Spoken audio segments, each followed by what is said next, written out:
Depuis le 28 avril dernier, Cécile Kyenge est la ministre italienne de l'intégration. Elle fait l'objet, depuis sa nomination, de violentes attaques racistes, des insultes exprimées notamment par les plus hautes autorités de l'État. Le vice-président du Sénat l'a ainsi comparé publiquement à un orang-outan. Cécile Kyenge, 49 ans, est née au Congo. En 1983, elle vient en Italie pour faire des études de médecine. Une bourse lui est alors refusée et elle se retrouve clandestine sur le sol italien, enchaînant les petits boulots pour aller au bout de ses études. 6 ans après, elle obtient brillamment son diplôme. Cécile Kyenge, vous êtes le ministre italien de ce gouvernement le plus connu dans le monde. Comment vivez-vous les attaques racistes dont vous êtes victime? Ce n'est pas facile à vivre. Depuis ma nomination, je subis des attaques racistes tous les jours. Je ne les considère pas comme des attaques à l'encontre de ma personne, mais comme des attaques envers l'institution que je représente.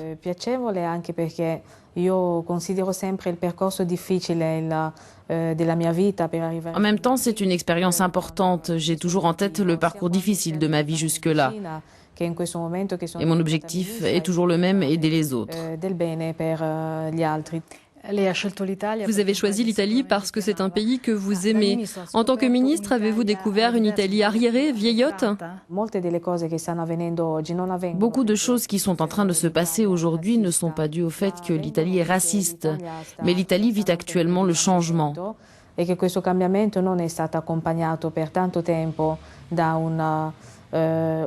Ce changement n'a pas été accompagné par une politique différente, par une communication qui explique le phénomène migratoire, ni surtout par une éducation qui prend en compte la mémoire de l'histoire italienne.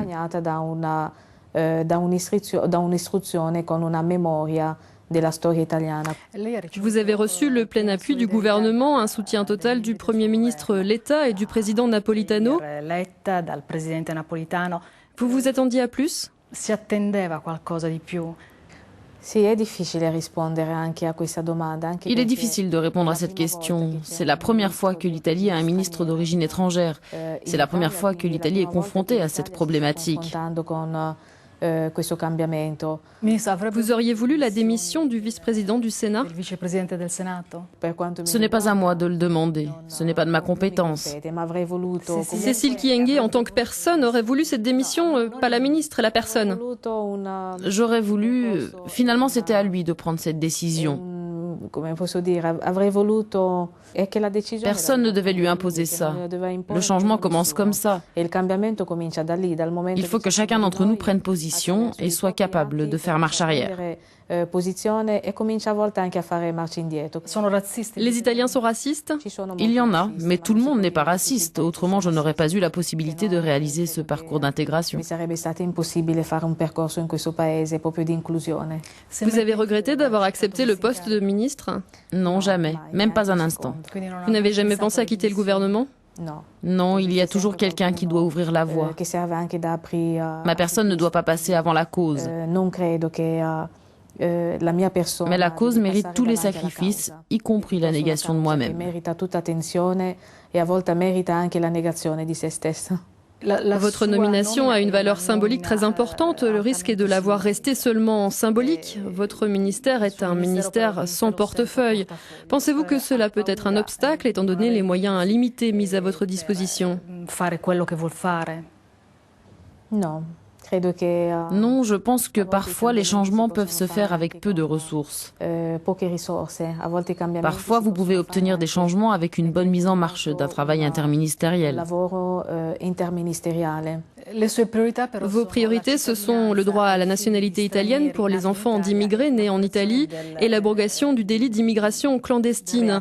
Vous êtes en poste depuis 3 mois. Avez-vous avancé sur ces sujets? Les enfants nés d'un couple vivant en Italie depuis 3 à 5 ans sont des enfants nés dans les mêmes hôpitaux que les autres enfants italiens. Ils fréquentent les mêmes écoles, les mêmes salles de sport. Ils ont déjà commencé un autre parcours que celui de leurs parents.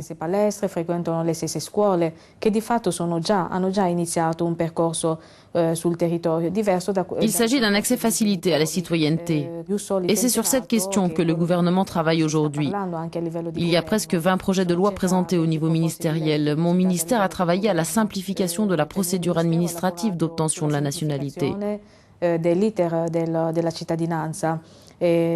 Parmi les autres mesures, il y a la possibilité de prouver que l'on réside légalement sur le territoire, non seulement avec un titre de séjour, mais aussi avec d'autres types de documents comme un certificat d'inscription à l'école, par exemple.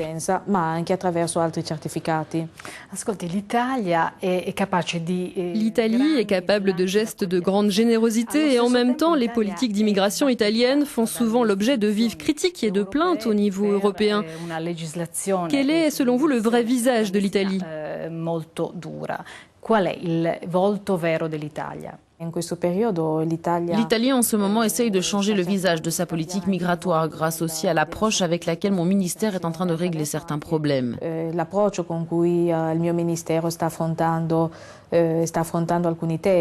fait que nous ayons un ministère de l'intégration est aussi une question clé pour le pays.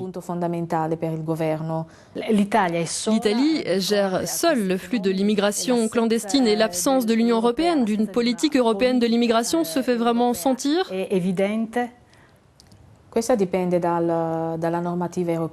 Le fait que l'Italie soit toute seule est dû à la législation européenne, selon laquelle un citoyen qui arrive en Italie, par exemple, doit demander l'asile en Italie. C'est cela que nous devons changer. Quand une personne arrive en Italie, elle entre dans l'espace Schengen et c'est sur cette question que nous devons travailler de manière à résoudre les problèmes avec une approche différente au niveau européen. Et quel type d'approche préconisez-vous ? Je veux simplement le respect de l'espace Schengen de libre circulation. Après les 100 premiers jours du gouvernement Letta, beaucoup sont sceptiques sur sa pérennité. Le Premier ministre montre un optimisme fort. Est-ce un optimisme que vous partagez ou est-ce un optimisme de façade ?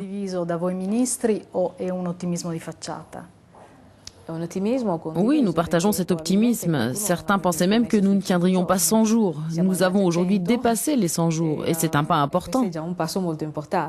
Êtes-vous nostalgique de votre vie d'avant, celle de médecin ? Oui, et c'est la première fois que j'en profite pour saluer mes patientes.